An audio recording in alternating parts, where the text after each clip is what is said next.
नमस्कार दोस्तों। शायद तक इतिहास की सबसे तगड़ी हीट वेव में से एक रही है, तो अपने देखा ही है। पूरा साल है, उसमें से 314 दिन एक्सट्रीम वेदर डेज के रहे हैं। एक्सट्रीम कितनी प्रजातियां विलुप्त हो गई पिछले 50 सालों में, आप खुद देख सकते हो। और कारण है जलवायु परिवर्तन के, वो क्या है?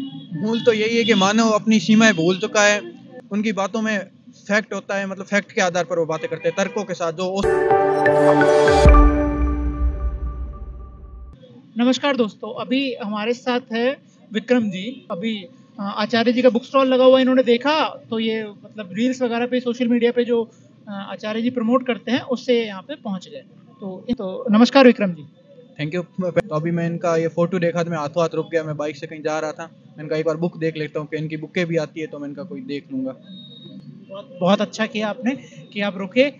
तो आपने आचार्य जी को जितना कुछ सुना हो, तो आपको मतलब थोड़ा इन्फो तो मिला होगा कि वो किस बारे में बात करते हैं, तो आप बताइए।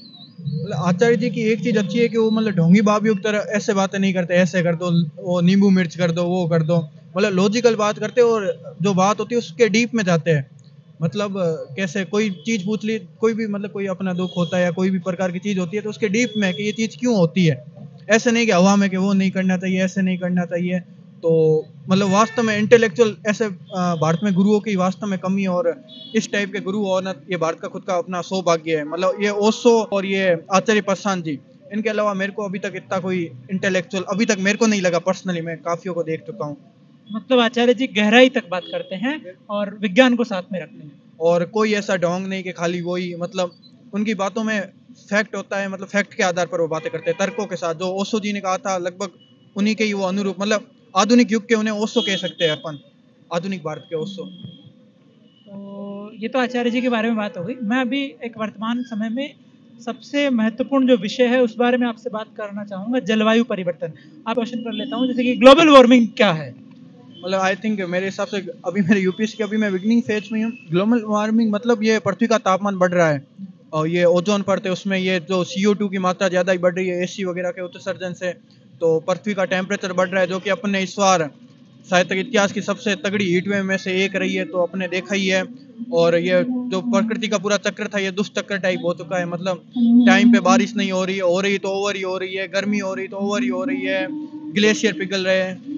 इसको हम ऐसे बोल सकते हैं कि एक्सट्रीम वेदर डेज जो है, इसके साथ एक संख्या ऐड करना चाहूँगा कि जो पिछले 365 दिन रहे हैं, उनमें से मतलब जो पूरा साल है, उसमें से 314 दिन एक्सट्रीम वेदर डेज के रहे हैं। एक्सट्रीम वेदर डेज का मतलब जो अभी इन्होंने बताया कि कभी बारिश तेज हो रही है, कभी गर्मी तेज हो रही है ना, जो सामान्य है उस स्थिति से ऊपर जा रहा है। तो ऐसे 314 दिन रहे हैं 365 में से। तो आपसे कुछ और प्रश्न पूछना चाहूंगा इसी विषय में। आपको क्या क्या कारण लगते हैं, जो मूल कारण है जलवायु परिवर्तन के, वो क्या है?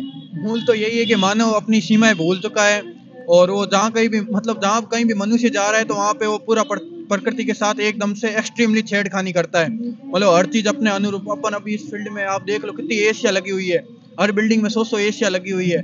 तो आप देखो इतना CO2 जाएगा कहाँ पर, और पौधे देखो यहाँ पे कहीं देखने को ही नहीं मिल रहे। तो ये अनुपात इसलिए बिगड़ा है क्योंकि ऑक्सीजन तो है ही नहीं, और हर कोई सिर्फ अपना स्वार्थ देख रहा है कि आगे। अभी पक्षी ये जो देख लो आप, मतलब कितना वो हो गया है। मतलब जो कामना है हमारी, जो अंधी कामना है, अंधी कामना की वजह से ये हो रहा है। तो मैं इसमें आप मतलब कुछ एक डाटा आपसे पूछना चाहूंगा, बाकी अगर आपको नहीं पता तो कोई समस्या नहीं, हम बात करेंगे उस बारे में कि जो CO2 है जिस बारे में आप बात कर रहे हैं, CO2। तो अभी CO2 का जो कितना कंसंट्रेशन है एनवायरनमेंट में, वो जानना चाहूंगा। मैं आपको बताना चाहूंगा कि अभी जो वर्तमान में जो CO2 है, वो 420 ppm के लगभग है ना। अभी वर्तमान में जो CO2 की मात्रा है वो 420 ppm के लगभग है। और इसके साथ में एक और चीज ऐड करना चाहूंगा, थोड़ा सा आप एक अंदाजा लगाइए कि वो डाटा 1960 में कितना रहा होगा। जिस हिसाब से मेरे को ऐसा लगता है कि मतलब जिस हिसाब से अभी 20-25 सालों में जो इंडस्ट्री डेवलपमेंट हुआ है, और जो आदमी ने जो अंधी होड़ में जो इतना प्रदूषण किया है, तो मेरे हिसाब से कम 20-25 सालों में ये संख्या मतलब दुगनी हो गई होगी इसकी, कार्बन डाइऑक्साइड की। तो 1960 से तो 4 गुना मान ही लो, 3-4 मतलब 4 गुना तो इजीली। इतना तो विस्तार नहीं हुआ है। 1960 में जो डाटा था वो था 315।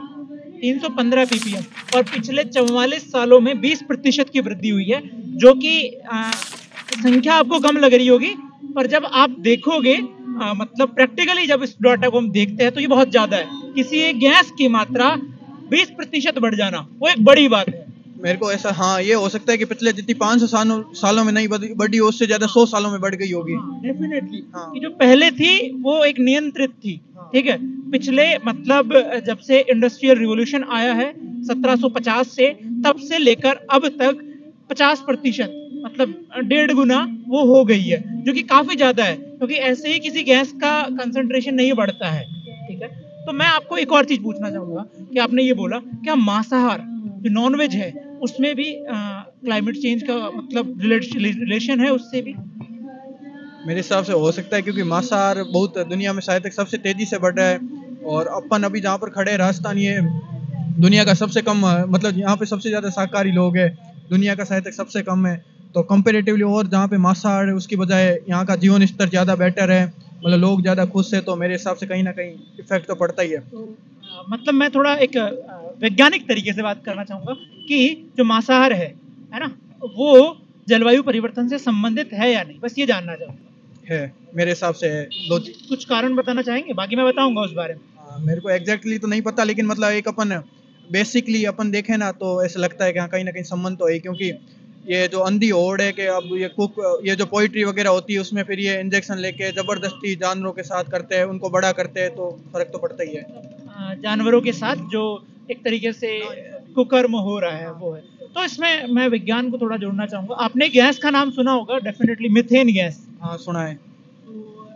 आपको बताना चाहूंगा कि जो मीथेन गैस है वो CO2 से 20 गुना जो क्लाइमेट चेंज है उसके लिए रिस्पॉन्सिबल होती है, मतलब 20 गुना ग्रीन हाउस इफेक्ट शो करती है। होता है, हाँ। तो जो मीथेन गैस है वो प्रोड्यूस करते हैं एनिमल्स, उसका जो मेन प्रोडक्शन है वो एनिमल्स है।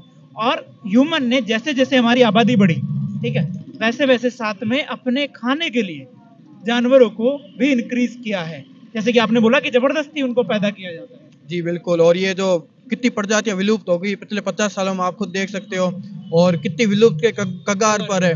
एक वो शतुरमुर्ग वगैरह, मतलब आप जो भी हमारे जैसलमेर में गोडावन वगैरह होता है, लाखों प्रजातियां, हजारों प्रजातियां प्रतिदिन नष्ट हो रही है। प्रतिदिन, मैं दिन बोल रहा हूँ, आप चेक कर सकते हैं इस बारे में, ठीक है। तो जो बात आती है मिथेन पे, वापस से मिथेन की हम बात करते हैं। जो मिथेन गैस है उसका प्रोडक्शन, एनिमल्स का जब नंबर बढ़ता है तो उसका प्रोडक्शन भी बढ़ता है, वो भी ज्यादा प्रोड्यूस होती है। तो आपके साथ एक डाटा शेयर करना चाहूंगा मैं कि 1750 में जो मिथेन है वो केवल 3% रिस्पॉन्सिबल थी ग्रीन हाउस इफेक्ट के लिए।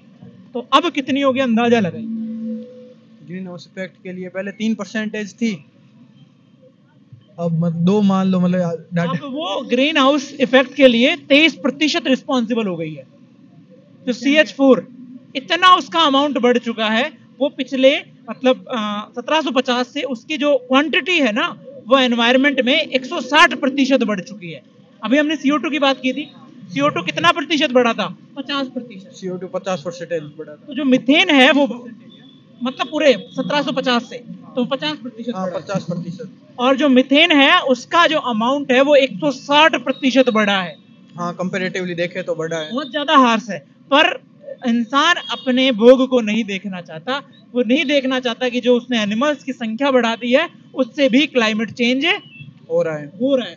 आप भी इस बारे में जाके और सर्च करिएगा, आपको डेफिनेटली मिलेगा। उससे आपका खाना भी बदलेगा, आपको बदलना पड़ेगा अपने खाने को, क्योंकि क्लाइमेट चेंज के लिए बहुत बड़ी रिस्पॉन्सिबिलिटी उस पर भी है। जी बिल्कुल, मैं आपकी बात से सहमत हूँ। तो आप देखिएगा इस बारे में। तो धन्यवाद।